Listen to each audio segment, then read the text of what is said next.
ఒక వ్యక్తి కానీ దేశము కానీ ప్రపంచంలో ఒక గొప్ప శక్తిగా ఉండి ఎంతో దృఢంగా బలమైనదిగా అవతరించినప్పటికీ ఎలాంటి పరిస్థితుల్లో పూర్తిగా పతనమవుతుందో ఈనాటి పాఠంలో చర్చిద్దాం.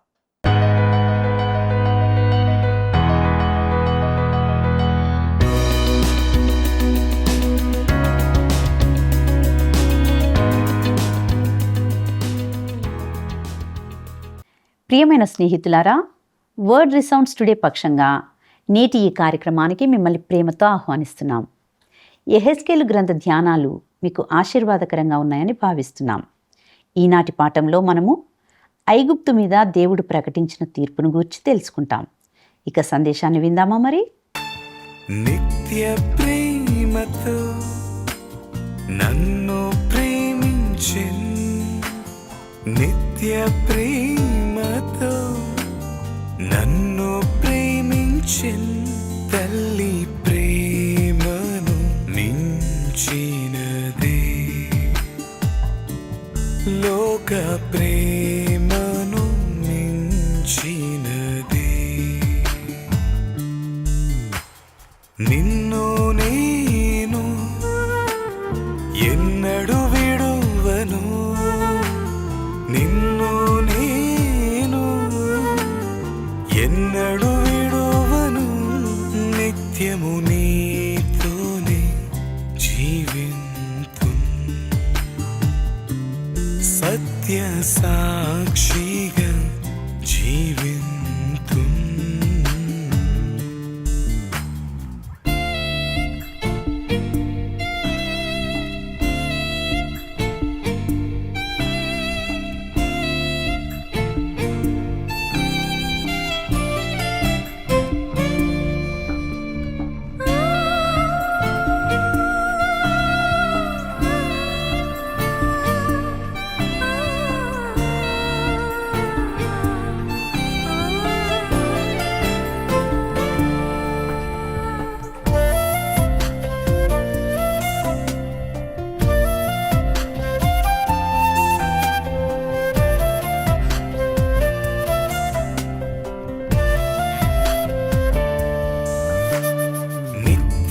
రక్షణతో నన్ను రక్షించెన్, నిత్య రక్షణతో నన్ను రక్షించెన్, ఏక రక్షకుడు యేసే, లోక రక్షకుడు యేసే. నీ చిత్తమును చేయుటకై, నీ పోలికగా ఉండుటకై, నీ చిత్తమును చేయుటకై, నీ పోలికగా ఉండుటకై, నా సర్వము నీకే అర్పింతు, పూర్ణానందముతో నీకే అర్పింతు.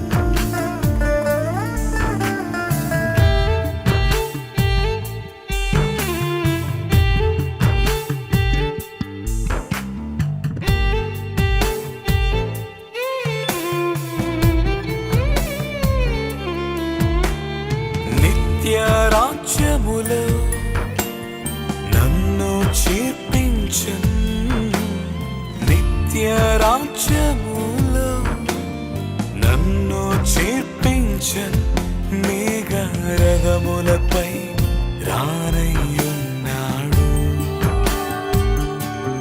యేసు రాజుగా రానయ్యున్నాడు. ఆరాధింతును సాష్టాంగపడి, ఆరాధింతును స్వర్గరాజ్యములో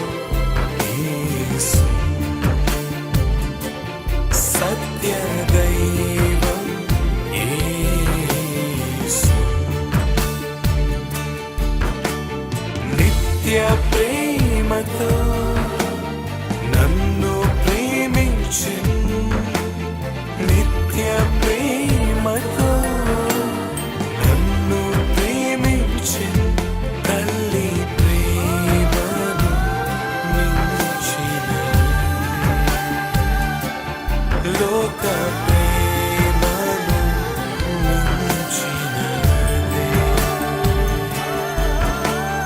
నిత్య ప్రేమతో నన్ను ప్రేమించెను, నిత్య ప్రేమతో నన్ను ప్రేమించెను. తల్లి ప్రేమను మించినదే, లోక ప్రేమను మహోన్నతుడును రక్షకుడైన యేసుక్రీస్తు సాటిలేని నామంలో ప్రేమధార క్రమంగా వీక్షిస్తున్న ప్రతి ఒక్కరికి శుభములు తెలియజేస్తున్నాం.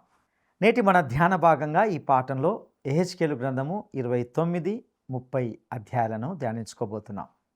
ఇందులో ముందుగా ఐగుప్తుకు వ్యతిరేకంగా పలకబడిన ప్రవచనంతో పాటు ఐగుప్తు కొరకు చేసిన విలాపమును గమనిస్తాం. అనేక మంది సాంప్రదాయిక వ్యాఖ్యాతలు ఐగుప్తు గురించిన ప్రవచనాలు తూరు గురించిన దానికంటే ఎక్కువ ఆసక్తికరమైనవి అనే అభిప్రాయాన్ని కలిగి ఉంటారు. నేను ఈ అభిప్రాయంతో ఏకీభవించను. ఎందుకంటే తూరు గురించిన ప్రవచనాలు చాలా అద్భుతమైనవి, అలాగే ఐగుప్తు గురించిన ప్రవచనాలు కూడా ఆసక్తికరమైనవి. ఈ అధ్యాయంలో మనము ఒక విశేషమైన ప్రవచనాన్ని చూడబోతున్నాం. ఐగుప్తు ఒక గొప్ప రాజ్యం, అది నాశనం చేయబడలేదు. ఇది శతాబ్దాలుగా తన స్వతంత్రాన్ని ఉనికిని కాపాడుకుంది. ఇది అత్యంత ప్రాచీన రాజ్యాల్లో ఒకటి. దీనికి రక్షణ కోసం గోడలు కట్టాల్సిన అవసరం లేదు, ఎందుకంటే ఎడారి సరిపోయే రక్షణగా ఉంది. ఒకే ఒక ప్రవేశ మార్గం ఉంది, అది నైల్ నది లోయ ద్వారా. ఐగుప్తు రక్షణ కోసము అక్కడ మంచి రక్షణ వ్యవస్థను ఏర్పాటు చేస్తే సరిపోతుంది. ఐగుప్తు నగరాలు గోడలతో కట్టబడలేదు, గోడల అవసరం కూడా లేదు. ఇప్పుడు దేవుడు ఐగుప్తులు 40 సంవత్సరాలు చెరలో ఉంటారని చెప్పాడు. ఇక యెహెజ్కేలు గ్రంథము 29వ అధ్యాయంలోని మొదటి 2 వచనాలను గమనిద్దాం. 10వ సంవత్సరము 10వ నెల 12వ దినమున యెహోవా వాక్కు నాకు ప్రత్యక్షమై ఈలాగు సెలవిచ్చెను, నరపుత్రుడా, నీ ముఖమును ఐగుప్తు రాజైన ఫరో వైపు త్రిప్పుకొని అతని గూర్చియు ఐగుప్తు దేశమంతటిని గూర్చియు ఈ సమాచారం ఎత్తి ప్రవచింపుము. ప్రభువగు యెహోవా సెలవిచ్చినది ఏమనగా. ప్రియులారా, దేవుడు ఐగుప్తు దేశానికి వ్యతిరేకంగా చాలా స్పష్టమైన స్థానం తీసుకుంటున్నాడు. ఈ దేశమే తన ప్రజలను ఇటుకల తయారీ కార్మికులుగా, బానిసలుగా చేసింది. వారికి విగ్రహారాధనను పరిచయం చేసింది. ఐగుప్తు ఇశ్రాయేలు ప్రజలకు శరీరంలో ముళ్ళులాగా ఎప్పుడు ఇబ్బంది కలిగించేది. అయినా ఇశ్రాయేలు ప్రజలు ఎప్పుడు ఐగుప్తు సహాయాన్ని అడుగుతూనే ఉండేవారు. ఎందుకో కానీ ఇశ్రాయేలు ప్రజలు ఐగుప్తుపై ఆధారపడడానికే ఇష్టపడ్డారు. ఇప్పుడు దేవుడు తాను ఐగుప్తుకు వ్యతిరేకంగా ఉన్నానని, అది నాశనం చేయబడుతుందని చెప్తున్నాడు. ఇక యెహెజ్కేలు గ్రంథము 29వ అధ్యాయంలోని 3వ వచనాన్ని గమనిద్దాం. ఐగుప్తు రాజైన ఫరో, నైలు నదిలో పండుకొని ఉన్న పెద్ద మొసలి, నేను నీకు విరోధిని. నైలు నది నాది, నేనే దాన్ని కలగజేసి తిని అని నీవు చెప్పుకొనుచున్నావే. ఇక్కడ దేవుడు ఫరోను ఇది నా నది అని చెప్పే మొసలితో పోల్చారు. ఐగుప్తు ప్రజలు పక్షులు, జంతువులు మరియు పురుగులను ఆరాధించేవారని గమనించడం ఆసక్తికరం. ఐగుప్తుపై వచ్చిన తెగుళ్ళు వారు ఆరాధించే దేవతలకు వ్యతిరేకంగా ఉండేవనే సత్యాన్ని నిర్గమకాండము 7-11 అధ్యాయాల్లో మనము గమనించవచ్చు. ఈ తెగులు ఎంత భయంకరంగా ఉన్నప్పటికీ దేవునికి హాస్యభావం కూడా ఉందని ఇవి తెలియజేస్తాయి. హేకా అనే కప్ప తల దేవతను ఆరాధిస్తున్న వారు ఒకరోజు ఉదయం నిద్ర లేచినప్పుడు తమ పడక గదంతా కూడా కప్పలు నిండి ఉండడాన్ని ఊహించండి ఒకసారి. మీరేం చేస్తారు? మీరు ఆరాధించే దానినే చంపడం ప్రారంభిస్తారా? ఆ సమయంలో ప్రభువు నవ్వుతూ ఉండేవాడు అనుకుంటాను. ఫరో అని ఇక్కడ ప్రస్తావించబడింది. ఫరో హోఫ్రా, అతడు గ్రీకులో అప్రీస్ అని పిలువబడేవాడు. అతడు మెగిద్దో వద్ద యూదా రాజైన యోషియాను ఓడించిన ఫరో నెకో మనమడు. వాస్తవానికి యోషియా ఆ యుద్ధంలో మరణించాడు. యెరూషలేము ముట్టడించబడినప్పుడు రాజులు యెహోయాకీను మరియు సిద్కియా అందరూ కూడా ఫరో హోఫ్రా సహాయం కోసం అతని వైపు తిరిగారు. ఐగుప్తు సైన్యము ముందుకు వచ్చి ఫినిసియా ద్వారా ప్రయాణించి కల్దీయులను యెరూషలేము ముట్టడిని తీసివేయమని బలవంతం చేసింది. ప్రవక్త అయిన ఇర్మియా ఫరో హోఫ్రా పతనాన్ని ఇర్మియా గ్రంథము 46వ అధ్యాయంలోని 25-26 వచనాల్లో ఈ విధంగా తెలియజేస్తాడు. ఇశ్రాయేలు దేవుడును సైన్యములకు అధిపతియగు యెహోవా ఇలాగు సెలవిచ్చుచున్నాడు. నోలో నుండు ఆమోను దేవతను, ఫరోను ఐగుప్తును, దాని దేవతలను, దాని రాజులను, ఫరోను అతనిని ఆశ్రయించు వారిని నేను దండించుచున్నాను. వారి ప్రాణము తీయజూచు బబులోను రాజైన నెబుకద్రేజరు చేతికిని అతని సేవకుల చేతికిని వారిని అప్పగించుచున్నాను. ఆ తరువాత అది మునుపటి వలెనే నివాస స్థలమగును. ఇదే యెహోవా వాక్కు. ప్రియులారా, ఐగుప్తు నాశనం గురించిన ప్రవచనము ఈ సమయంలో నెరవేరలేదని విమర్శకులు సమస్యగా చూపించారని మీరు గమనించి ఆసక్తి కలిగించవచ్చు. ఇది 17 సంవత్సరాల తర్వాత నెరవేరింది. అయితే మీరు ప్రవచనాన్ని జాగ్రత్తగా చదివితే ఇది యెహెజ్కేలు ద్వారా ఈ సమయంలో ఇవ్వబడినప్పటికీ ఇది వెంటనే నెరవేరాలని ఎక్కడ చెప్పబడలేదు. దేవుడు చెప్పినట్లుగా 17 సంవత్సరాల తర్వాత ఐగుప్తు నాశనమైంది. ఇక ఇప్పుడు ఐగుప్తుకు ఏమి జరుగుతుందని దేవుడు చెప్పాడో ఒకసారి గమనిద్దాం. యెహెజ్కేలు గ్రంథము 29వ అధ్యాయము 13వ వచనం. ప్రభు అయిన యెహోవా ఈ మాట సెలవిచ్చుచున్నాడు. 40 సంవత్సరములు జరిగిన తర్వాత ఐగుప్తీయులు చెదిరిపోయిన జనులలో నుండి నేను వారిని సమకూర్చెదను. ప్రియులారా, గమనించండి.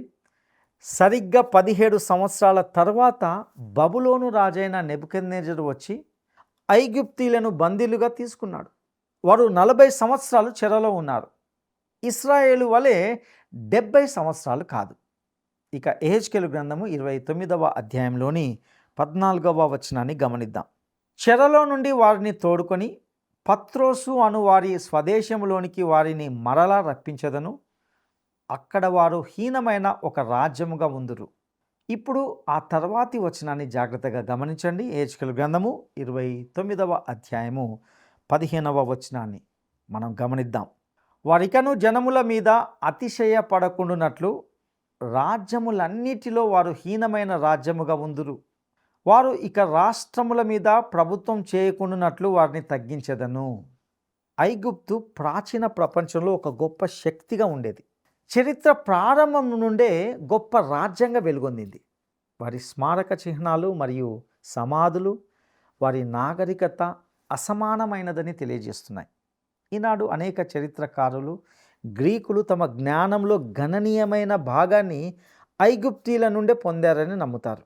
ఐగుప్తు గొప్ప రాజ్యమైనప్పటికీ దేవుడు ఐగుప్తుతో అంటున్నాడు, నేను నెబుకద్నెజరు నిన్ను పట్టుకునేలా అనుమతిస్తాను. అంతేకాదు, నీవు 40 సంవత్సరాలు బందీగా ఉంటావు. ఆ కాలం ముగిసిన తర్వాత నీవు నీ దేశానికి తిరిగి వస్తావు. కానీ నీవు నీచమైన రాజ్యంగా ఉంటావు. వాస్తవానికి రాజ్యాల్లో అత్యంత నీచమైన దానిగా ఉంటావు అని ప్రభు చెప్పాడు. ప్రియ స్నేహితులారా, మన పర్యటనలో మనము నియర్ ఈస్ట్లోని అనేక దేశాలను సందర్శిస్తాం. దేవుని నోట నుండి వచ్చిన ఈ ప్రవచనం ఎంత ఖచ్చితమైనదో మనం చూడగలం. కైరోకు వెళ్ళిన ప్రతి ఒక్కరి గుండె కూడా దుఃఖంతో నిండిపోతుంది. ప్రజలు ఇక్కడ ఎంత దారిద్ర్యం మరియు నీచ స్థితికి దిగజారో చూస్తే మన హృదయం నిజంగా స్రవిస్తుంది. ఇక యెహెజ్కేలు గ్రంథము 29వ అధ్యాయంలోని 19-20 వచనాలను గమనిద్దాం. కాబట్టి ప్రభువైన యెహోవా సెలవిచ్చినదేమనగా, ఐగుప్తు దేశమును బబులోను రాజైన నెబుకద్నెజరునకు నేను అప్పగించుచున్నాను. అతడు దాని ఆస్తిని పట్టుకొని దాని సొమ్మును దోచుకొని కొల్లపెట్టును. అది అతని సైన్యమునకు జీతమగును. తూరు పట్టణం మీద అతడు చేసినది నా నిమిత్తమే చేసెను గనుక అందుకు బహుమానముగా దానిని అప్పగించుచున్నాను. ఇదే యెహోవా వాక్కు.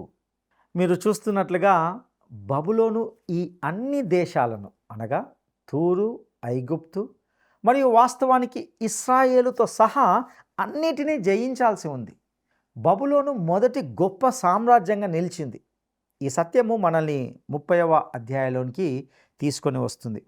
ఇది ఒక విలాపంగా పరిగణించబడుతుంది. ఏహెచ్కేలు ఐగుప్తు యొక్క నిర్మానుష్యత గురించి మాట్లాడాడు. ఇది నిజంగా ఒక నిర్జన దేశంగా మారింది. ఇక ఏహెచ్కేలు గ్రంథము 30వ అధ్యాయము మొదటి వచనాన్ని గమనిద్దాం. మరియు యెహోవా వాక్కు నాకు ప్రత్యక్షమై ఈలాగు సెలవిచ్చెను. ఈ మాట ఇక్కడ మళ్ళీ మళ్ళీ చెప్పబడుతూనే ఉంది.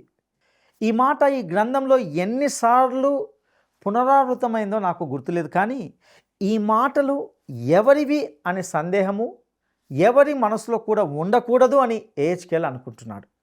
ఇక ఏహెచ్కేలు గ్రంథము 30వ అధ్యాయంలోని 2వ వచనాన్ని గమనిద్దాం. నరపుత్రుడా, సమాచారం ఎత్తి ప్రవచింపుము. ప్రభువగు యెహోవా సెలవిచ్చినదేమనగా, ఆహా, శ్రమదినము వచ్చెనే, అంగలార్చుడి. శ్రమదినము వచ్చెనే, ఇది ఏడవవలసిన దుఃఖించవలసిన సమయం, ఒక విలాప సమయం. ఇక ఏహెచ్కేలు గ్రంథము 30వ అధ్యాయంలోని 3వ వచనాన్ని గమనిద్దాం.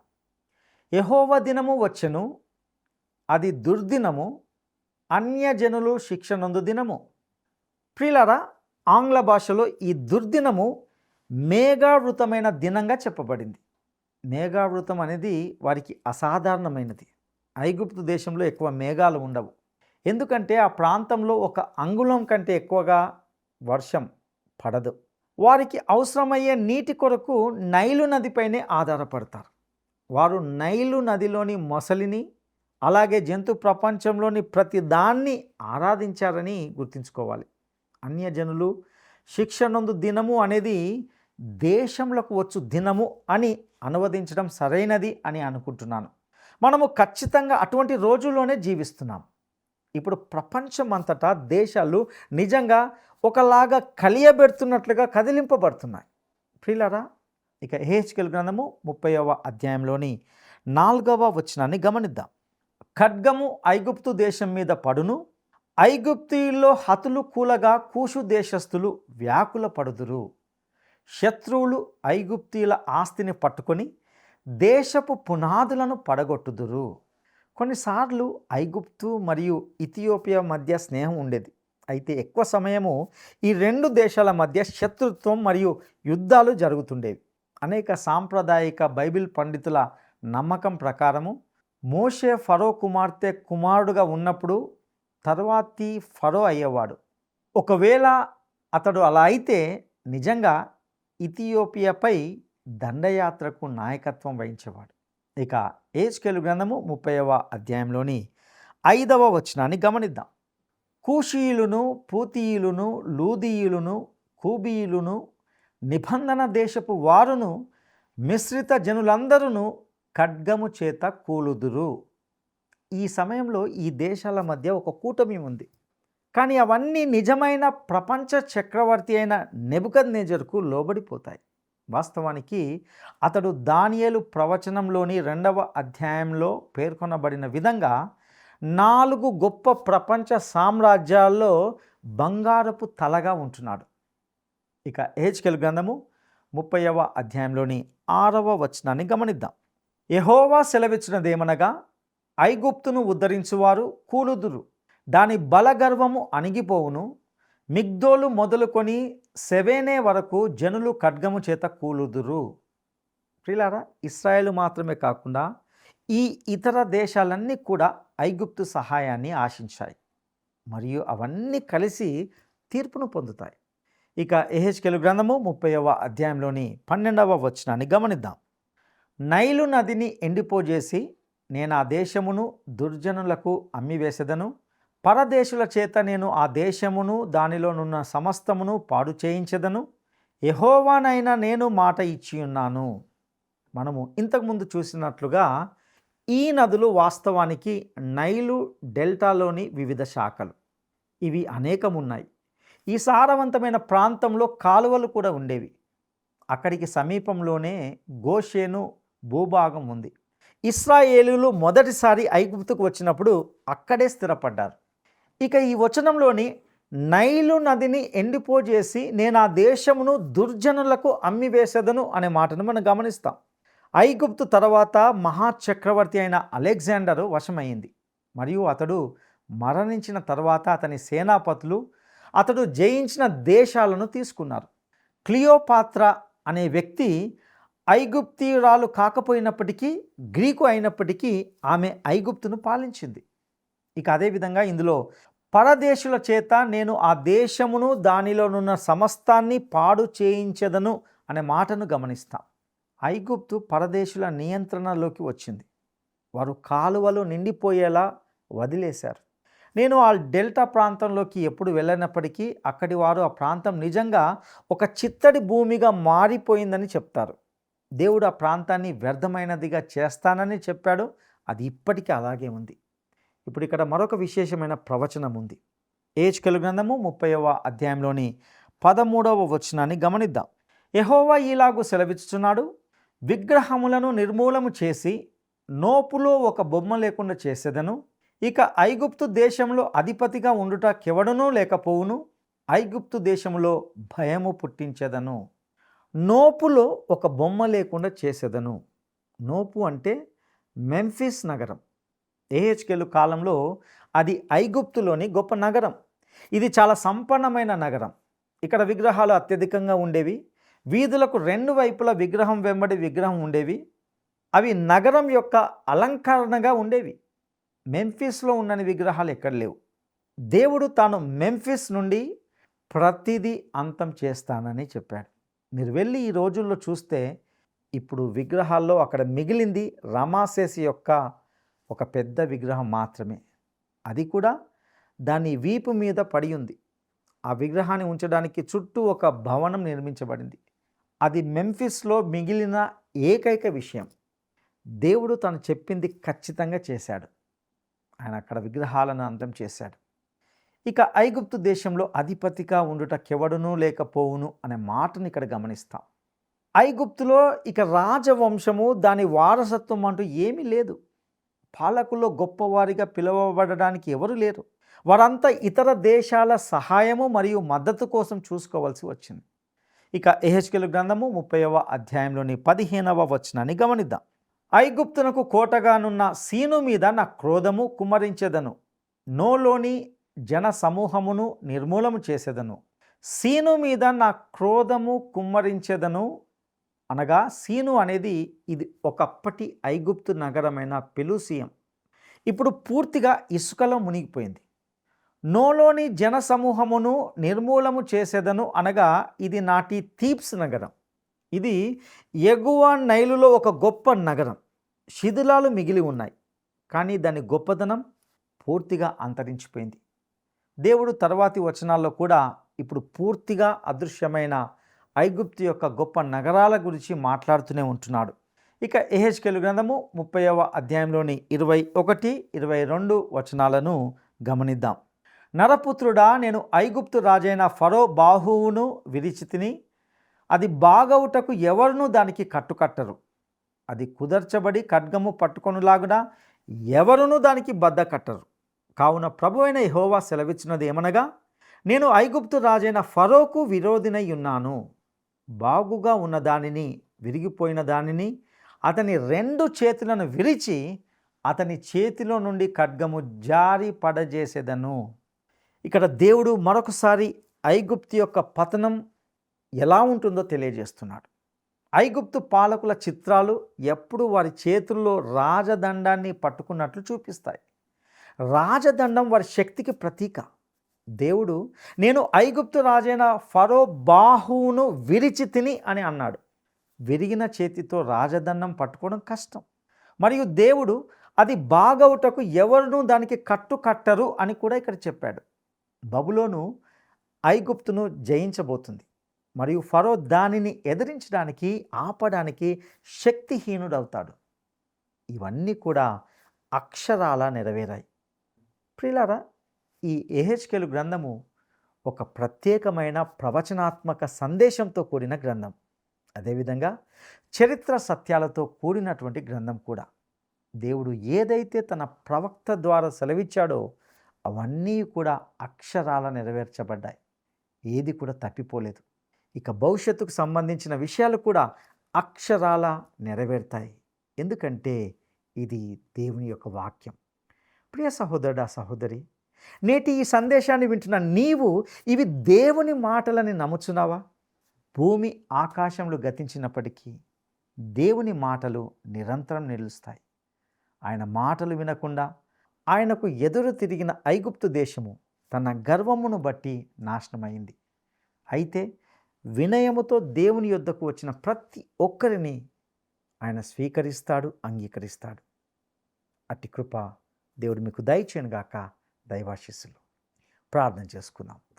మహాపరిశుద్ధుడా, నమ్మదగిన దేవా, నీకు వందనాలు, స్తుతులు చెల్లిస్తుంటున్నాం. మరొక దినము, మరొక సమయము నీ వాక్యాన్ని ధ్యానించుకోవడానికి మీరు ఇచ్చిన గొప్ప ఆధిక్యతకే నీకు వందనాలు చెల్లిస్తుంటున్నాం. ఈ ప్రత్యేక సమయంలో ప్రభా, యెహెజ్కేలు యొక్క గ్రంథ ధ్యానాల ద్వారా మీరు మాతో స్పష్టంగా సూటిగా మాట్లాడుతుంటున్నారు. నాటి దినాలు నేటికి కూడా సరిగ్గా సరిపోయే విధంగా ఉంటున్నాయి. ప్రభువా, అనేక దేశాలు, అనేక ప్రజలు నీకు వ్యతిరేకంగా నిన్ను విస్మరించి జీవిస్తున్న పరిస్థితుల్లో ప్రభువా, నీ యొక్క తీర్పును రుచి చూశారు. నువ్వు చెప్పిన ప్రతిదీ అక్షరాల నెరవేర్చబడింది. నీ వాక్యము నమ్మదగింది ప్రభా. ఈ వాక్యంలో ఉన్న ప్రతి సత్యాన్ని బట్టి నీకు వందనాలు చెల్లిస్తుంటున్నాం. ప్రభా, ఈ వాక్యాన్ని వింటున్న ప్రతి వ్యక్తితో మీరు మాట్లాడండి. పరిశుద్ధాత్మ దేవుడ వారి హృదయాలతో మీరు స్పందించవలసిందిగా ప్రార్థిస్తుంటున్నాం. నీ వాక్యాన్ని స్వీకరించే మనసును దయచేయండి. నీ వాక్యము చేత ఒప్పింపబడే కృపను దయచేయవలసిందిగా ప్రార్థిస్తున్నాం. అవును ప్రభా, మేము నశించవద్దని, నీ కృప చేత మమ్మల్ని రక్షించడానికి ప్రభా మీ 2 బాహువులు మా కొరకు చాచి మా కొరకు కనిపెడుతున్న విధానానికే నీకు వందనాలు చెల్లిస్తుంటున్నాం. ప్రభా, మరొకసారి నీ వైపు తిరిగి నేను ఆశ్రయించడానికి నీ కృప దయచేయమని ప్రార్థిస్తూ మా రక్షకుడును నమ్మదగిన యేసయ్య నామములో అడిగి స్తుతించి వేడుకుంటున్నాము తండ్రి. ఆమెన్.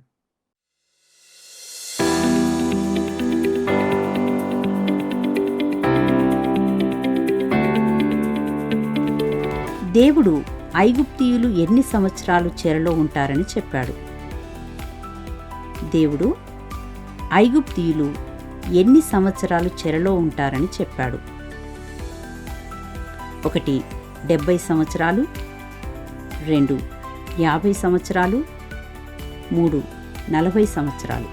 ఈ ప్రశ్నకు సరైన జవాబును ఈ వాట్సాప్ నంబర్కు పంపండి. మా వాట్సాప్ నంబర్ 9399952570. ఈ సందేశం ద్వారా ఎన్నో శ్రేష్టమైన విషయాలను తెలుసుకున్నారని తలుస్తున్నాం.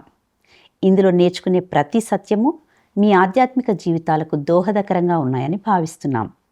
ఇంకా మరిన్ని లోతైన సత్యాలను తెలుసుకోవడానికి స్క్రీన్ మీద కనిపించే ఫోన్ నంబర్తో మమ్మల్ని సంప్రదించండి. మేము మీ కొరకు ప్రార్థిస్తాం. దేవుడు మిమ్మను ఆశీర్వదించునుగాక. ఈ కార్యక్రమం మీకు నచ్చిందా? అయితే వెంటనే మిస్డ్ కాల్ ఇవ్వండి. బహుమతి పొందే విజేత మీరే కావచ్చు.